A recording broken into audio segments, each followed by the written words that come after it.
বিন্দু, আমি ভাবছি বাসায় তোমার কথা বলবো। এত তাড়াহুড়া তো কিছু নেই, তাড়াহুড়ো কিসের? তুমি চাও না যে আমরা বিয়ে করি? কিন্তু তোমার তো মাত্রই চাকরিটা হলো, একটু স্টেবল হয়ে নাও। চাকরি স্টেবলই আছে, সামনে একটা কে ফোন করছে? বাবা ফোন করছে, ধরবো কিনা বুঝতে পারছি না। বুঝতে পারছো মানে ধরো, আর্জেন্ট হতে পারে। আবার ফোন দিচ্ছ কেন?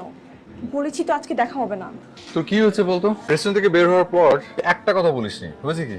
না কিছু না। আচ্ছা তুমি দুদিন ধরে চিনো মেয়েটাকে? বিন্দুকে? 1.5 বছর। তোর কি বিন্দুকে পছন্দ হয়নি? একটা পছন্দ অপছন্দ না, তাহলে কি? ও তোমার সাথে চিট করছে। তুই আমার কাজিন, ছোটবেলা থেকে তোর সাথে আমার ডাল কুমড়ার সম্পর্ক, সুযোগ পেলে তুই আমাকে পচাস, আমিও তোকে ছাড়ি না সুযোগ পেলে। ওর ব্যাপারে আমি যথেষ্ট সিরিয়াস, ওকে? এই ব্যাপারে কোনো ফাজলামি আমি কোনো একদম বরদাস্ত ফাজলামি করব করছি না, আমি সিরিয়াসলি বলছি, আমি নিজের কানে শুনেছি। আচ্ছা তাই? এখন তোর আমার সুখ দেখে গা চুলকাচ্ছে। কই, আমার তো জ্বলছে না তোর বিয়ের খবর শুনে। আমি তো তোর বিয়ে ভাঙতে যাইনি। জলছিরি রেস্টুরেন্ট চিনো? হ্যাঁ, কেন চিনবো না? ওর সাথে আমার প্রথম পরিচয় ওখানে। কালকে বিকাল 5টায় তুমি সেখানে যাবে।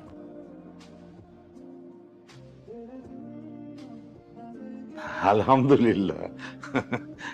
ভাই সাহেব মিষ্টি নেন। আমার ছেলে অনেক। তুমি খুশি হওনি? কংগ্রাচুলেশনস।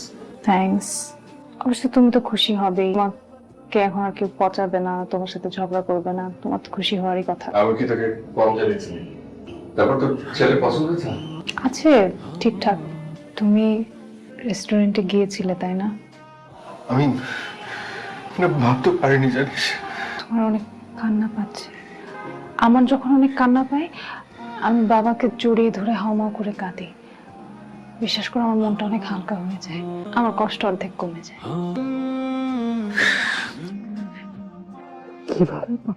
তুমি অনেক ভালো একটা ছেলে। তুমি আমার কথাটা চিন্তা করো, তোমার এতদিনের পরিচয় তুমি মেয়েটাকে বুঝতে পারলে না। আর ওই ছেলের বাসা থেকে ফোন করছিল, ওরা বললো যে ছেলে নাকি রাগ করে বাসা থেকে চলে গেছে, যাবার আগে জানাই গেছে এই বিয়াতে নাকি তার মত নাই। আমার একটা কথা বলতেছিল, মানে ওই অনিকের ব্যাপারে। অনিকের সাথে তোর বিয়ে নিয়ে একটু ফুফু আম্মা আগ্রহ দেখাচ্ছে। শিখাকে বিয়ে করবি, খুব উপকার হবে। ঠিক আছিস? চেষ্টা করছি। মন খারাপ? আমি তোমাকে কিছু কথা বলতে চাই। আমাকে কারো করুণা করার তার আগে আমার কথা শোন। তোর মনে আছে আমি যেদিন বিন্দুর ব্যাপারে সত্যিটা জানতে পারলাম, আমার যে কি কষ্ট হচ্ছিল, বুকটা ভেঙে গিয়েছিল। মনে হচ্ছিল যদি কাউকে শক্ত করে জড়িয়ে ধরে একটু কাঁদতে পারতাম। তখনই তুই এলি, আমাকে বললি, আমিও কোনো কিছু না ভেবে তোকে জড়িয়ে ধরে কেঁদে ফেললাম। জানিস, আমার না তখন মুহূর্তের ভেতরে সব কষ্ট কোথায় যেন হারিয়ে গেল। একটা রিলিফ।